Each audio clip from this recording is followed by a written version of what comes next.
Nous sommes à un moment géopolitique où on rebat les cartes. C'est une fenêtre de tir extraordinaire. Il faut qu'on la saisisse.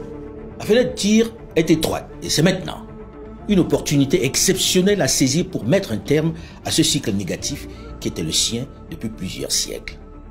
S'il faut continuer de dénoncer ce qui nous a été fait, il faut avoir conscience d'une chose importante. Le seul rejet ne saurait constituer un projet. Ce n'est pas pour dire que les autres n'ont pas causé du tort à l'Afrique. Cela a été suffisamment dit, cela a été suffisamment su. Maintenant, il est temps que l'Afrique se réveille et agisse. Et on ne doit plus se contenter de geindre, on doit agir et contribuer, donner des outils aux autres pour agir.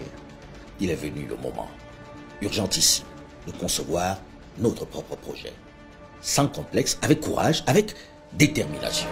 La grande erreur que nous avons faite, c'est d'essayer de faire table rase de qui nous étions à partir justement de la colonisation. Aujourd'hui, nous avons un défi en Afrique, celui de rattraper le retard du développement socio-économique de notre continent.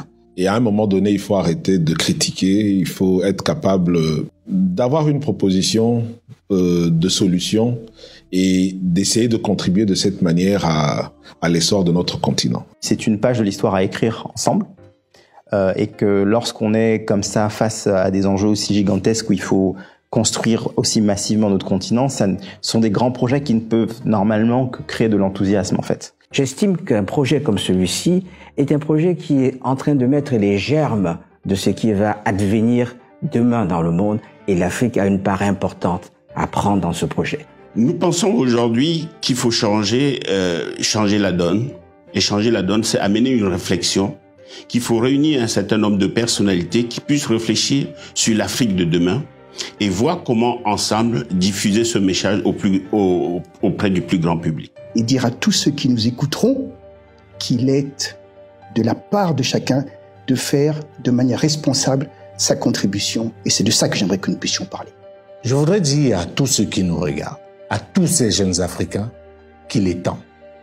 Et que le temps de l'Afrique doit arrêter d'être un slogan. L'Afrique n'est pas le continent de l'avenir, c'est le continent du présent. Pour pouvoir avancer, il faut une destination. Nous devons la définir avec beaucoup d'ambition. La première chose, c'est de savoir où on veut aller. Cette vision ambitieuse pour nos populations, pour nos États. Il y a un moment, il faut s'arrêter pour se poser les vraies questions, pour s'interroger sur le cap que l'Afrique aujourd'hui devait prendre et s'interroger si effectivement, depuis les indépendances, le trajet que nous avons pris est le bon. Donc, sortir du schéma classique et se réinventer, oui, on doit faire ça. Tout est réuni pour que nous réussissions. Il faut une seule chose, la prise de conscience. C'est de cette obligation qu'est né le groupe Mansa. Notre aventure a vu le jour sous le nom Mansa, en hommage à Mansa Moussa, l'homme le plus riche de tous les temps, figure emblématique, méconnue de notre histoire.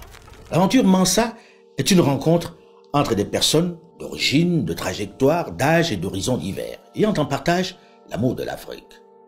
Un groupe de cadres sur le continent et de la vaste diaspora soucieux de participer à cette immense réflexion sur l'éveil de l'Afrique. Des personnes ayant en partage l'idée selon laquelle le moment est venu de penser autrement que par le prisme des autres. L'Afrique ne sera pas détruite par ceux qui lui font du mal, mais par ceux-là qui regardent sans rien faire. Moi, j'ai décidé d'arrêter de regarder et d'agir, parce que personne, à part les Africains, ne pourra protéger l'Afrique. Le groupe Mansa ne saurait être celui qui initie à lui seul ce nouveau départ de notre continent.